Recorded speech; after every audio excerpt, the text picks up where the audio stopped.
जय हिंद बच्चों। मैं अजय कुमार वाराणसी उत्तर प्रदेश से आपके अपने चैनल नव शिक्षण पे स्वागत करता हूँ। बच्चों, आज का टॉपिक बहुत ही इंपॉर्टेंट है। आइए स्टार्ट करते हैं। आज हम लोग अटल आवासीय विद्यालय कक्षा 9 के आए हुए प्रश्नों को देखने जा रहे हैं। और जो आपकी परीक्षा है 8 मार्च को होने जा रही है, तो उसमें ये प्रश्न देखिए बदल के आ सकते हैं और इसी तरह के प्रश्न आएंगे। तो आइए आज हम लोग विज्ञान के प्रश्नों को, जो सामान्य विज्ञान के प्रश्न हैं, उसको मैं आपको हल करके बताने जा रहा हूँ। और ध्यान दीजिएगा बच्चों कि जो बच्चे अभी भी व्हाट्सएप ग्रुप या चैनल नहीं ज्वाइन किए हैं, आपको वीडियो के डिस्क्रिप्शन में आपको लिंक मिल जाएगा। तो आप जरूर ज्वाइन कीजिए, जिससे आपको एक एक चीज की सटीक जानकारी या अन्य जो योजनाएं होती हैं उसकी जानकारी आपको समय से प्राप्त हो जाए। जैसा आप बच्चों जानते हैं, मैं एक गवर्नमेंट टीचर हूँ, सरकारी अध्यापक हूँ। तो समय जैसा मिलता है वैसा बनाता हूँ। तो आपसे रिक्वेस्ट है, कुछ भी पूछना हो तो व्हाट्सएप पे ना पूछ के आप यूट्यूब के वीडियो के कमेंट सेक्शन में बच्चों पूछिएगा। पहला प्रश्न आपके सामने है और देखिए आसान काफी आता है। नवोदय से कंपेयर करेंगे तो बहुत आसान प्रश्न है, बस आपको समझ के चलना है। प्रति एकांक क्षेत्रफल पे लगने वाले बल को क्या कहते हैं? ठीक है। तो इसमें जो इंग्लिश मीडियम के लिए बच्चे भरे हैं, वो उनको इंग्लिश में भी पेपर मिलेगा। ठीक है। तो यहाँ पर किसको, ये आपको दाब जो है वही चीज है, दाब यानी कि प्रेशर। प्रेशर क्या होता है? Force upon area. ठीक है। ये क्या कह रहा है? प्रति एकांक क्षेत्रफल। ठीक है, क्षेत्रफल हो गया। लगने वाले बल, ठीक है, the force acting on per unit area इस प्रेशर, वो क्या होता है? बल होता है। और इसी पे बच्चों सवाल भी कई बार बनते हैं कि दाब इतना लग रहा है और आपका बल इतना है, तो क्षेत्रफल कितने क्षेत्रफल पे लग रहा है? या दे देंगे कि आप ये फोर्स निकालिए, बल निकालिए, उसमें आपका प्रेशर यानी कि दाब और क्षेत्रफल दिया रहेगा। तो इस पे भी न्यूमेरिकल सवाल बनता है और आ सकता है, अन्य परीक्षाओं में बच्चों आया हुआ है। हमारी मांसपेशियों में लगने वाले बल को क्या कहते हैं? देखिए कई तरह के बल होते हैं और उस पे सवाल दूसरे कई कि कौन सा कांटेक्ट फोर्स है, कौन सा संपर्क बल है या असंपर्क बल है, चुंबकीय बल, पेशीय बल, घर्षण बल या स्थिर बल। तो यहाँ पर जो बच्चों सही आंसर है वो आपका पेशीय बल। ठीक है, मस्कुलर आपका फोर्स लग रहा है। इसके बाद है और 68, जब एक वस्तु किसी दूसरी वस्तु के पृष्ठ पर लुढ़कती है तो उसकी गति के प्रतिरोध को क्या करते हैं? देखिए फ्रिक्शन कई तरह के होते हैं, सर्पी है, लोटनिक है, स्टैटिक है। ठीक है। तो यहाँ पर जो जब कोई चीज लुढ़क के चलती है तो उसको कहते हैं हम लोटनिक घर्षण। ठीक है। इसका भी क्रम मैंने बताया हुआ है, कौन सबसे मतलब ज्यादा प्रतिरोध करता है, इस पे भी सवाल कई बार आया हुआ है। तो आप कृपया पुरानी प्लेलिस्ट अवश्य देखें जो मैंने 2025 के लिए बनाई हुई है। उसमें मैंने इकट्ठा बनाया हुआ है नवोदय विद्यालय, अटल आवासीय विद्यालय। उसको पूरे को देखिए, ये मत सोचिएगा कि ये इसका पेपर हम ना देखें, क्योंकि आपको उससे जरूर बच्चों मदद मिलेगी। उल्का शूटिंग सितारों की बौछार का क्या कारण हो सकता है? तो आपने देखा होगा कभी कभी दिखता है तारा गिर रहा है या तारा जा रहा है। ठीक है। तो हवा का घर्षण, अंतरिक्ष यान का घर्षण, कार्बन डाइऑक्साइड या उपरोक्त सभी प्रकार का घर्षण। तो यहाँ पर जो सही आंसर है बच्चों वो है हवा का घर्षण। तो कई बार देखिए जो आसमान में सैटेलाइट वगैरह भी अगर गिरते हैं या कोई रॉकेट जाता है वापस गिरता है, तो उसके टुकड़े बहुत कम आ पाते हैं क्योंकि हवा में ही वो जल जाता है। पराश्रव्य ध्वनि की आवृत्ति कितनी होती है? तो जो पराश्रव्य ध्वनि है उसकी रेंज जो है 20,000 हर्ट्ज से अधिक होती है। तो देखिए अभी जो सवाल कई बार आते हैं कि मनुष्य कितनी रेंज में सुन सकता है। ठीक है। तो वो सुन सकता है 20 से लेकर 20,000 हर्ट्ज के बीच में ही हम सुन पाते हैं। ठीक है। तो इसको भी ध्यान रखिएगा, इस पे काफी सवाल ऐसे बने हुए हैं, मैं बताया हूँ, बस मैं बता दूंगा। प्रबलता को किस मात्रक में व्यक्त करते हैं? तो प्रबलता का जो मात्रक है बच्चों वो है आपका डेसिबल। ठीक है। इसके बाद है, जब एबोनाइट की छड़ को उन्हीं कपड़ों से रगड़ते हैं तो छड़ चार्ज वाला स्टैटिक चार्ज उस पर डेवलप हो जाता है, तो ऋण आवेशित हो जाती है तथा कपड़ा जो है धन आवेशित हो जाता है। तो इसको आपको ध्यान होगा कि ध्यान होना चाहिए कि किस पे माइनस साइन आ रहा है और किस पे प्लस साइन आ रहा है। ठीक है। इसको जरूर आप नोट डाउन कीजिएगा। निम्नलिखित में से कौन सा समीकरण सही है? तो जो चार्ज होता है, चार्ज चार्ज बराबर आपका क्या फॉर्मूला है? ये है आपका I is equal to charge बटे समय। ठीक है। और इसको भी ध्यान आपको रखना होगा, Q is equal to current into time, समय।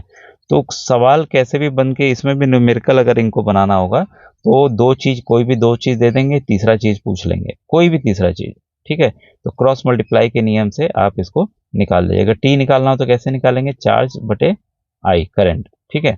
तो इस तरह के भी सवाल बच्चों बनते हैं। ये किसका प्रतीक है भाई, इस तरह का साइन किसका प्रतीक है, तो ये बच्चों इसको कहते हैं हम ओम, ठीक है। ओम जो है रेजिस्टेंस यानी कि प्रतिरोध का यूनिट उसको रिप्रेजेंट करते हैं। फिर है मिरर, देखिए दर्पण से लेंस से सवाल बनते हैं, आएंगे। निकट दृष्टि दोष को दूर करने के लिए किस प्रकार के लेंस का प्रयोग किया जाता है, तो इसका बच्चों सही आंसर है अवतल लेंस। इस टॉपिक को मैंने विधिवत समझाया हुआ है, और जिन बच्चों ने NMMS की तैयारी की होगी, काफ़ी वीडियोस उसके पढ़े हुए हैं, साइंस के, मैथ्स के भी, आप देखिए बच्चों वैसे ही सवाल इसमें भी आने हैं, बहुत अंतर नहीं रहेगा। इंग्लिश और हिंदी ग्रामर में अलग से पढ़ा दूंगा, तो आप कमेंट सेक्शन में बताइएगा कि कौन सा टॉपिक उसमें आपको पढ़ाना है। उत्तल लेंस के वक्रता केंद्र के बाहर रखी वस्तु का प्रतिबिंब होगा। तो अलग अलग पोजीशंस पे जब ऑब्जेक्ट रखा जाता है, वस्तु रखी जाती है, उसकी अलग अलग इमेज बनती है। वो आपकी किताब में भी फिगर के हिसाब से दिया हुआ है, उसी आधार पर प्रश्न ये आने हैं। तो उसको फिगर को आराम से देख के आप खुद से ड्रॉ कीजिएगा, तब आपको ये याद भी हो जाएगा कि कहाँ चित्र एक्चुअल में उसका बनता है। तो ये वास्तविक छोटा और उल्टा होगा। तो 76 का बच्चों ऑप्शन नंबर सी सही है। सौर ऊर्जा को सीधे विद्युत ऊर्जा में बदलता है, तो सोलर पैनल देखिए सब जगह इस समय लग रहे हैं, तो ये होता है सौर सेल द्वारा। ऑप्शन नंबर बी बच्चों यहाँ पर सही है। नमक व कपूर के मिश्रण को पृथक करने की विधि, देखिए कपूर जो है स्वतः उड़ जाता है, अपने आप से उड़ जाता है, ठीक है। तो कौन सी विधि इसमें होगी, ऊर्ध्वपातन की, ठीक है।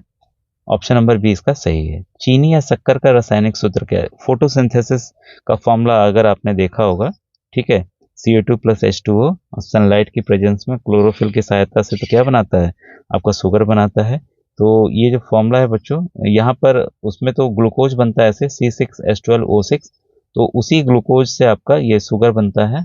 यहाँ बच्चों देखिए थोड़ा आप कंफ्यूज मत होइएगा, ये तो देखिए इसको भी हम ऐसे शुगर ही कहते हैं, लेकिन साधारण शुगर है, ये मोनोसैकेराइड है, इसको ग्लूकोज या फ्रुक्टोज भी हम कह सकते हैं, ठीक है। जो यहाँ पर बात की गई है वो चीनी या शक्कर की बात की गई, जो टेबल में, घर में, चाय में या किसी चीज में आप इस्तेमाल करते हैं, जलेबी में, कुछ भी मिठाई बनाने में जो टेबल पर चीनी रखा रहता है जिसका हम इस्तेमाल करते हैं, उसका फॉर्मूला आपका यही है। C आपका 12, कार्बन के 12 आपके एटम होंगे, हाइड्रोजन के 22 और ऑक्सीजन के 11, ठीक है। ये अंतर है, लेकिन जो फोटोसिंथेसिस का आपका फॉर्मूला है उसको भी आप ध्यान में बच्चों रखिएगा कि इसमें C6H12O6 और साथ में आपका ऑक्सीजन बनता है, ठीक है। तो इन दोनों फॉर्मूला को आपको बच्चों एकदम ध्यान में रखना है, बहुत ही इंपॉर्टेंट है, ठीक है।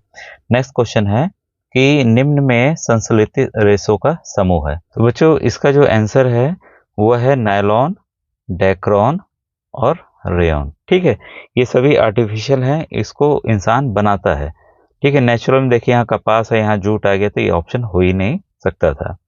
फिर है निम्न में से किसको पीटकर पतली चादरों में परिवर्तित किया जा सकता है, तो बच्चों ये देखिए धातु का गुण होता है, और इसमें आपको देखना होगा कौन कौन सी धातुएं हैं। तो जिंक एक धातु है, मेटल है, कॉपर एक मेटल है, एल्युमिनियम एक मेटल है, ये सल्फर जो है नॉन मेटल है, अधातु है। तो यहाँ पर ऑप्शन नंबर सी बच्चों इसलिए आपका सही होगा, ठीक है। नेक्स्ट क्वेश्चन है 82, निम्न ईंधनों को उष्मेयमान के बढ़ते क्रम में व्यवस्थित कीजिए।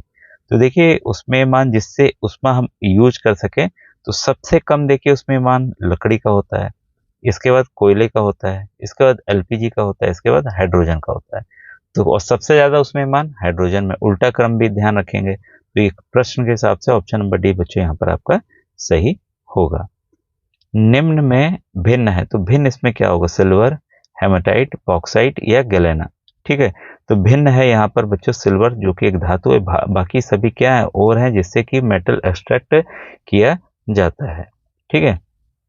एक तत्व के फॉस्फेट का सूत्र जो है MPO4 है, उसके ऑक्साइड का क्या होगा। इस प्रश्न के लिए बच्चों एक चीज आपको समझना होगा, जो फॉस्फेट होता है ना, उस पर जो चार्ज होता है वो होता है -3, ठीक है, 3- होता है, और ये हमेशा बैलेंस करता है, ये हमेशा जब भी फॉर्मूला होता है ना 0 हो जाता है, ठीक है।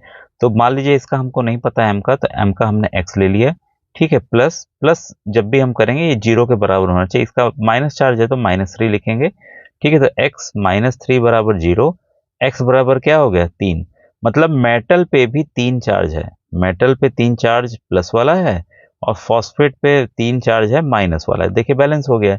ये अब हमें पता चल गया मेटल का आपका 3 चार्ज है, ठीक है, ये आपका +3 है, ठीक है, +3 है। ऑक्सीजन का क्या होता है आपका, आपका ऑक्सीजन का -2 होता है, 2 माइनस होता है, ठीक है। तो इसका क्या फॉर्मूला बनेगा, जब भी ये दोनों कंबाइन करेंगे तो ऑक्सीजन का इस पे आ जाएगा और धातु पे जो चार्ज है वो ऑक्सीजन पे चला जाएगा, तो इसका क्या हो जाएगा बच्चों, M2O3। ठीक है जी, ऑप्शन नंबर बी बच्चों यहाँ पर आपका सही होगा। बच्चों अगर वीडियो अच्छा लगा तो जरूर कमेंट सेक्शन में कीजिएगा, आगे के प्रश्नों को हम लोग नेक्स्ट वीडियो में देखेंगे। Thank you very much.